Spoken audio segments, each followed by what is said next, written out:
اعوذ باللہ من الشیطان الرجیم بسم اللہ الرحمن الرحیم وتعز من تشاء وتذل من تشاء بیدک الخیر انک علی کل شیء قدیر۔ اللہ سبحانہ تعالیٰ ہی جسے چاہے عزت دیتے ہیں اور اللہ سبحانہ تعالیٰ ہی جسے چاہے ذلت دیتے ہیں اور وہی ہر چیز پر قادر ہے۔ میں چند اشعار پڑھوں گا، اس کے بعد آپ کو بتاؤں گا کہ ہم نے شائق ٹی وی کا آغاز کیوں کیا۔ تن دیے باد مخالف سے نہ گھبرائے عقاب، یہ تو چلتی ہے تجھے اونچا اڑانے کے لیے۔ میں اکیلا ہی چلا تھا جانبے منزل، مگر لوگ ساتھ آتے گئے، کارواں بنتا گیا۔ عزیزان وطن، ہمارے اس پروگرام کو آپ کے سامنے لانے کی وجوہات کیا تھی؟ شائق ٹی وی کا آغاز کرنے کی وجوہات کیا تھی؟ 1958 میں میری فیملی امریکہ میں آئی۔ میں نے بہت کچھ دیکھا اس ملک میں، ہم یہیں جوان ہوئے، ہمارے بچے بھی یہیں جوان ہو رہے ہیں۔ اب ماشاءاللہ 2 ملین سے زیادہ پاکستانی امریکہ میں رہتے ہیں۔ ہمیں ڈر ہے کہ ہمارے بچے اس کلچر میں بلینڈ ہو جائیں گے، اس لیے بہت ضروری ہے کہ ہم اپنی پہچان ان کو کروائیں۔ یہاں پر میں ایک ایسی چیز آپ کو بتانے لگا ہوں جس کا کروڑوں پاکستانیوں کے علم ہے، لیکن اس کے باوجود ہندوستان میں سونیا گاندھی نے کچھ کہا تھا، یاد آیا کہ شاید ہم پاکستان سے ملٹریلی جنگ کبھی نہ جیت سکیں، مگر نظریاتی جنگ میں ہم نے پاکستان کو شکست دے دی۔ ان کا مقصد کیا تھا؟ وہ کہنا یہ چاہ رہی تھی اپنی فلموں اور میوزک کے ذریعے ان کی ینگ جنریشن کو تباہ کر کے رکھا۔ انہوں نے یہ نہیں سوچا کہ اس کے ساتھ ساتھ انہوں نے بھارت میں کیا کیا، اریانی دکھا کر اپنی قوم کو بھی تباہ کر لیا۔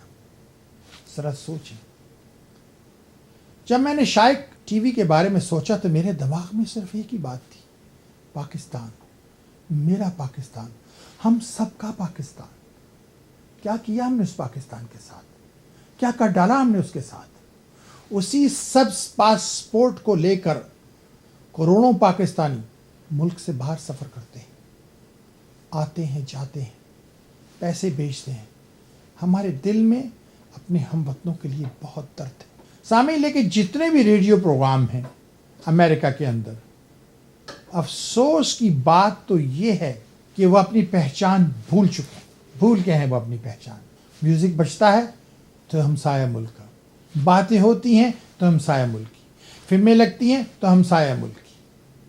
آپ کو یہاں پر ایک چیز کی یاد دہانی کراتا چلوں، کچھ عرصے سے امریکہ میں ایک سلسلہ چل رہا ہے، made in U S A, made in U S A, made in U S A. تمام ٹیلی ویژن اسٹیشن اس کو کور کر رہے ہیں۔ کیا کسی نے اس پہ اعتراض کیا؟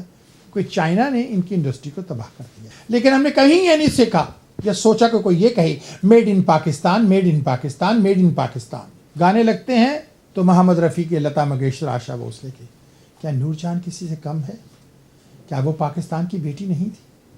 کیا راحت فتح علی خان، نصرت فتح علی خان، خان صاحب مہدی علی خان صاحب مرحوم، کیا وہ کسی سے کم ہیں؟ کسی سے کم نہیں۔ بھارت تو ترستا ہے ایسے لوگوں کو پانے کے لیے۔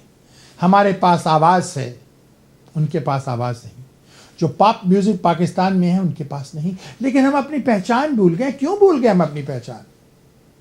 کیوں نہیں آپ یاد دہانی کراتے انہی ریڈیو والوں کو، ارے پاکستانی گانا بجاؤ پاکستانی گانا۔ کچھ عرصہ پہلے میں نے ہیوسٹن میں ایک ریڈیو پروگرام پر ٹیلی فون کیا۔ ان کو ایک بھارت کا، پاکستانی ریڈیو پروگرام، بھارت کا ایک شہری اس کو چلاتا، وہ کبھی پاکستانی گانے نہیں لگاتا، بہت کم، کبھی کبھار۔ تو میں نے اسے کہا کہ نور جہان کا یہ گانا لگا دیجئے، سانو نہر والے پولتے بلا کے تے ہورے ماہی کتنے رہ گیا۔ کہنے لگا ابھی تو آدھا گھنٹہ پہلے لگایا تھا پاکستانی گانا۔ تو میں نے کہا عید مبارک، میرے روزے قبول ہو گئے، آپ نے آدھا گھنٹہ پہلے پاکستانی گانا لگایا تھا۔ یاد رکھیے، یہ radio station owned by a young man from Pakistan named Rehan Siddiqui. اسی طرح اور بھی ریڈیو اسٹیشن ہے جسے owned by like سنگیت ریڈیو owned by سعید گدی۔ انہوں نے ٹائم بائی کیا، وہ ان کے اپنے اسٹیشن نہیں ہے، 24 آورز چلتے ہیں، لیکن کوئی پاکستان کا نام نہیں۔ کبھی کبھار ایک آدھ گانا پاکستان کا بجا دیتے ہیں، یہاں تک کہ ہمارے بچے اپنی تہذیب بھول گئے ہیں، اپنی زبان بھول گئے ہیں۔ میں جب شادی ہوں گا، یہ ایک ریڈیو پروگرامر کا بیٹا جو ریڈیو دیتا ہے پاکستانی، ہم نے تو انہیں اپنی زبان تک نہیں سکھائی۔ آپ نے میکسیکن کو دیکھا اس ملک میں، سب میں اسپینش بولتے ہیں۔ آپ نے اورینٹل کو دیکھا، ان کے دیواروں پر، سڑکوں پر آج ان کے سائن ہیں، لیکن کبھی اردو کا سائن آپ کو نظر آیا؟ ان سب چیزوں کو دیکھتے ہوئے میں نے ایک کام کرنے کی کوشش کی. میں نے Texas Department of Public Safety جہاں سے ہمیں ڈرائیور لائسنس ملتا ہے ان کو کہا کہ ہم اردو زبان میں اپنا ڈرائیور لائسنس کا ٹیسٹ کرنا چاہتے ہیں تاکہ ہمارے لوگوں کو اردو میں ٹیسٹ دیں, انہیں وہ مشکل پیش نہ آئے جو انگلش میں آتی ہے. میری اپنے ہی قوم کے لوگوں نے لیٹر لکھا ہم سب تعلیم یافتہ ہیں, ہمیں اردو نہیں آتی, ہم انگلش بولتے ہیں, ہمیں اردو کی ضرورت نہیں. اب بتائیے میں کیا کروں. آج میں آپ کے سامنے آیا ہوں یہ کہنے کے لیے کہ شائق ٹی وی آپ کو آپ کی پہچان یاد دلائے گا. مجھے آپ کا ساتھ چاہیے, مجھے آپ کی مدد چاہیے. یہاں پر آپ کو وہ سب کچھ ملے گا جس سے آپ اپنے بچوں کو واپس پاکستان کی طرف لے جا سکیں گے. آپ کو انہیں ہر سال پاکستان لے جانے کی ضرورت محسوس نہیں ہوگی. یہیں پر ان کے لیے میں ایک چھوٹا سا پاکستان بنا دوں گا. 2 فلمیں چلائیں گے روزانہ, ایک اردو ایک پنجابی. ہو سکتا ہے اگر ہمیں مٹیریل ملا تو ہم پشتو اور سندھی زبان اور بلوچی زبان میں بھی پروگرام کریں. ڈرامے چلیں گے, گانے ہوں گے, ٹاک شوز ہوں گے. اب ایک بات آپ کو بتاؤں, 9/11 کے بعد امریکہ بہت بدل سا گیا ہے. ہمارے لوگ خان, رحیم, بٹ, یاسین, ملک جب جہازوں میں سفر کرتے ہیں تو انہیں بڑی مشکل پیش آتی. لائن سے کھینچ لیا جاتا ہے. جب واپس امریکہ میں آتے ہیں تو ہزاروں سوالات کیے جاتے ہیں, کہاں گئے تھے, اسلام آباد گئے تھے, کراچی گئے تھے, کیونکہ ان کے نام کے ساتھ بٹ, رحیم, ملک, غفور, یاسین, علی, احمد یہ نام لگتے ہیں. افسوس کی بات ہے امیگریشن میں جب ہم ویزوں کو فائل کرنے کے لیے پٹیشن فائل کرتے ہیں تو نیم چیک کے لیے ہمارے ناموں کو بھیج دیا جاتا ہے. 2-3 سال برباد کر دیے جاتے ہیں. یہ ظلم نہیں تو کیا ہے. یہاں پر ایک بات یاد رکھیے گا, وہ زمانہ یاد کیجئے جب کہ ٹرکی کے بارڈر سے لے کر ویتنام کے بارڈر تک امریکہ کا کوئی دوست نہیں تھا, صرف پاکستان تھا. پھر ہمیں دہشت گرد قرار دے دیا گیا. آج ہم کہاں ہیں؟ کل جب سب کچھ سیٹل ہو جائے گا تو ہو سکتا ہے ہمیں پھر سے دہشت گرد قرار دے دیا جائے. ملینز آف پاکستانی امریکہ کے اندر رہتے ہیں. ہم اکٹھے نہیں ہیں, ہم بکھرے ہوئے ہیں. اگر ہم چاہیں تو اسٹیٹ لیجسلیٹر, ججز, سٹی کاؤنسل مین سبھی اپنے آ سکتے ہیں. میں نے اسی شہر ہیوسٹن میں 274,556 ووٹس لیے, اور آج تک تاریخ میں کسی مسلمان غیر ملکی نے اتنے ووٹ یہاں نہیں لیے تھے. میں یہ واز دا فرسٹ ون. اگر میں کر سکتا ہوں تو ہمارے بچے کیوں نہیں کر سکتے؟ آج ہمارے بچے امریکہ میں پیدا ہوئے ہیں, جوان ہو گئے, کوئی وکیل ہے, کوئی ڈاکٹر ہے, کوئی کچھ ہے. انہیں چاہیے کہ ہم انہیں پریزیڈنٹ آف یونائٹڈ اسٹیٹس کا الیکشن لڑائیں, کانگریشنل الیکشن لڑائیں. آج مختلف ملکوں کے, ہمارے ہمسایہ ملکوں کے بچے ریڈیو ٹیلی ویژن پر اناؤنسرز ہیں, مختلف امریکن ٹیلی ویژن کی بات کر رہا ہوں, لیکن ہمارے بچے نظر نہیں آتے, ہمارے کاروباری لوگ نظر نہیں آتے. وہ 299 گیس اسٹیشنوں پہ لگے ہوئے ہیں. کیا یہی ہماری پہچان ہے؟ کیا یہی ہماری اوقات ہے؟ دنیا میں بہترین ڈاکٹر تو آپ کو پاکستان میں ملتے ہیں. یہ الگ بات ہے کہ ملک چھوڑ کر بیرون ملک چلے گئے. ہمیں اسی پاکستان کو تعلیم دینی ہے. میرے بھائیو, ایک بات یاد رکھنا, جس قوم کی ماں پڑی ہوئی نہیں ہوتی وہ قوم کبھی ترقی نہیں کرتی. اپنی بیٹیوں کو تعلیم دلائیے, لڑکوں سے زیادہ دلائیے کہ وہ گھر کی مالکن ہیں, وہ بچوں کو پروان چڑھائیں گی, اور ماں ہی اپنے بچوں کا خیال رکھتی. اسی لیے تو آقا محمد مصطفیٰ نے بار بار کہا ماں ماں ماں. اتنی امپورٹنٹ ہے ماں. ہماری ایک اور مشکل بھی ہے, یہ تجارتی کاروباری ملاز. یہ وہ ملا ہیں جنہیں اسلام کے بارے میں کچھ نہیں پتا, لیکن 4 عیدیں کرانی ان کو آتی ہے. میں نے چاند نہیں دیکھا. لوگ ہنستے ہیں ہمارے اوپر. ملا وہ ہوتا ہے جس نے ساری اپنی زندگی صرف کی ہوتی ہے ریسرچ میں. ہم نے تو سب کچھ توڑ پھوڑ کر پیدا کر دیا.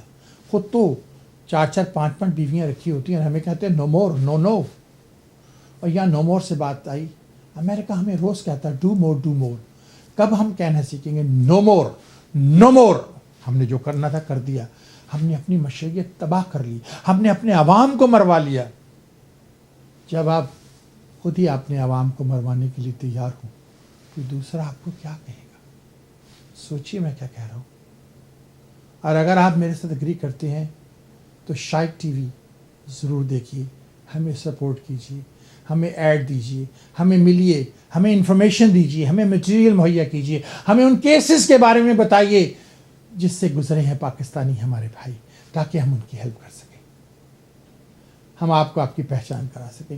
ان ریڈیو اسٹیشنوں پر کال کیجیے ان ڈسک جاکیز کو، ان ریڈیو پروگرامرز کو، ان مالکان کو کہ پاکستانی گانے لگاؤ، کیوں دوسروں کے پاس بکتے ہو. میں آج آپ کی ایک بات بتاؤں، اگر ہماری قوم، ہمارے لوگ دوسروں کے گانے سننے اور فلمیں دیکھنی ختم کر دیں، بند کر دیں، تو تباہ ہو جائیں گے. Film industry millions dollar Pakistan کو دے سکتی ہے، لیکن کسی نے ساتھ نہیں دیا، کیونکہ ہمارے جو ماشاءاللہ وہ ہیں کاروباری تجارتی شبراتی تجارتی ملاز، انہوں نے ملک کا بیڑا غرق کر کے رکھ دیا ہے. دین کی جگہ سیاست کی جگہ کاروبار کی جگہ. اسی لیے تو امریکہ میں this a separation of church and state, لیکن ہمارے ملکوں میں یہ نہیں ہے. اسلام میں کہیں نہیں لکھا ہوا کہ بم لگاؤ اور دوسروں کو مار ڈالو. بے گناہوں کو مارا نہیں جاتا. یہی دکھانے کے لیے تو میں ٹیلی فلمیں بناتا ہوں، ڈرامے بناتا ہوں، تاکہ میں آپ کو آپ کی پہچان کرا سکوں، دنیا کو بتا سکوں کہ ہم امن پسند قوم ہیں. بس یہی میرا آج کا پیغام ہے. مجھے امید ہے کہ آپ میرا ساتھ دیں گے. شائق ٹی وی آپ کا اپنا TV station. Forget about the rest. Shaiq is the best. اللہ حافظ.